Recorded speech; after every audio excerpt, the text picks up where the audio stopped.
কক্সবাজারে গেছিলাম। কক্সবাজার গেছিলেন, ভালো কথা। তো আপনার মতো মেয়ে কক্সবাজার গিয়ে আইফোন ছাড়া ফিরে আসার তো কথা না। আইফোন 60 এর বদলে কি আইফোন 16 এর বদলে কি পাইছেন? গাড়ি পাইছি। বলছিল যে আসো কক্সবাজার আসলে আইফোন দিবে, তারপর গেছি, এখন আমাকে গাড়ি দিয়ে দিছে।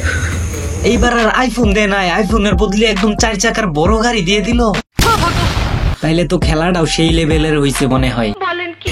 বলছিল যে আসো কক্সবাজার আসলে আইফোন দিবে, তারপর গেছি, এখন আমাকে গাড়ি দিয়ে দিছে। তোমরা পারবা না। ও আচ্ছা, আইফোনের কথা বলে আপনাকে কক্সবাজার নিয়ে গেছে, এখন আইফোন না দিয়া বড় গাড়ি দিয়ে দিল, একদম 4 চাকার গাড়ি। তার মানে আপনি আইফোনের বিনিময়ে যতটুকু সুখ দেন তার চেয়ে দ্বিগুণ সুখ দিচ্ছেন মনে হয়। আপনি তো কক্সবাজার সবসময় যান আইফোনের জন্য, সবসময় আইফোন পেয়ে অভ্যাস, তাই আর আইফোন বেশি ভালো লাগতেছিল না আপনার। এই জন্য আর কি কাস্টমারকে নিজের সবটা দিয়ে খুশি করছিলেন, আর কাস্টমারও খুশি হয়ে আপনাকে আইফোন না দিয়ে একদম 4 চাকার বড় গাড়ি দিয়ে দিল।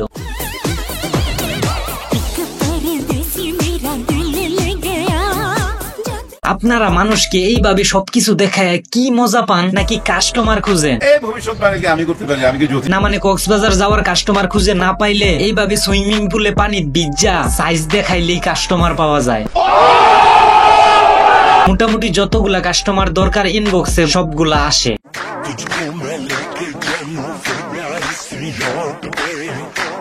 অনেকে আবার আছে কক্সবাজারের খাবার সম্পর্কে তেমন কোনো ধারণা নাই, মানে অনেক বাঙালিরা বলে যে কক্সবাজার খাবার আবার কি। তাদেরকে আমি বলতে চাই, এই দেখেন কক্সবাজারের খাবার, ভালো করে দেখে নেন।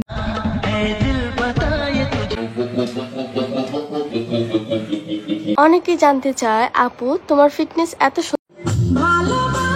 কক্সবাজার কোনো সময় যাইলে সুবিধা হবে আপনাদের জন্য। জিম করে আর কি করবে, শুয়ে রইছে ওই যে খেলাধুলা করার জন্য। আমার বিয়ের পর থেকেই আমি আমার হাজবেন্ডের সাথে ভালো ছিলাম না।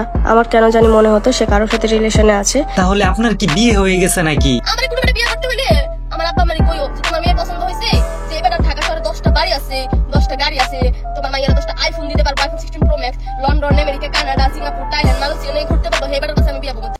এখন আবার বলতেছেন বিয়ে করতে হলে এই সেই লাগবে, তার মানে আপনি কি ডিভোর্সি নাকি?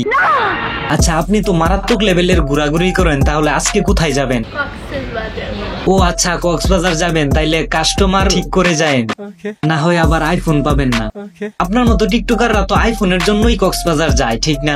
আপনাদের মতো টিকটকারদের কক্সবাজার মানেই তো আইফোন, পাবলিক এইগুলা বুঝে।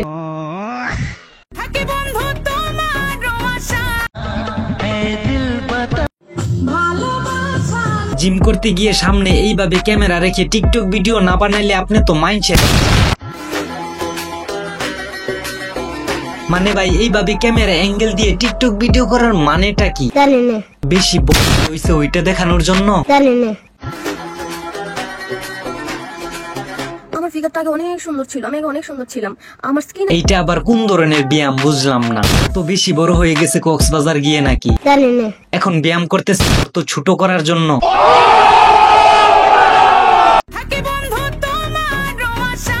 আমি বুঝি না, মেয়েরা নিজের শরীর মানুষকে দেখানোর জন্য ব্যায়াম করে নাকি নিজেকে ফিট করার জন্য আসলেই ব্যায়াম করে? না মানে একদিন জিমে গিয়ে 132টা টিকটক ভিডিও বানায়, আবার যদি ক্যামেরা অ্যাঙ্গেল দেখেন তাইলে মনে হইব জনিদাকে এনে এর উপর ছেড়ে দেই, এরপরে বুঝবো আসলে এইভাবে ক্যামেরা অ্যাঙ্গেল দিয়ে ভিডিও করা ঠিক না।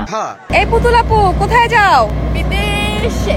আচ্ছা যাও, ঘুরে আসো। তোমাদের না না না না, আমি যাব না, আমি কক্সবাজার যাব। আইফোন আনতে যাবা না? দেখেন ভাই, এই টিকটকার কক্সবাজার গিয়ে কি করে আমি জানি না, তবে গ্রাম থেকে শহরে এসে এইভাবে ভিআইপি ভাবে চলাফেরা করা, এমন টাকা পয়সা আমার মনে হয় কোনো বাবাই দিবে না, সে যত বড় লোকই হোক। ঠিক, গ্রাম থেকে শহরে এসে এইভাবে ভিআইপি ভাবে চলাফেরা করার জন্য অবশ্যই কাস্টমারের হেল্প নিতে হবে। আসলে কাস্টমারের হেল্প ছাড়া এইভাবে ভিআইপি ভাবে চলাফেরা করা সম্ভব না, কথা সত্য। আর সাথে কক্সবাজার তো আছে। তো ভিডিওটা ভালো লাগলে সাবস্ক্রাইব করে দিয়েন, পেজ হলে ফলো করে দিয়েন পরবর্তী এমন ভিডিও দেখার জন্য। দেখা হচ্ছে পরবর্তী ভিডিওতে। বাই।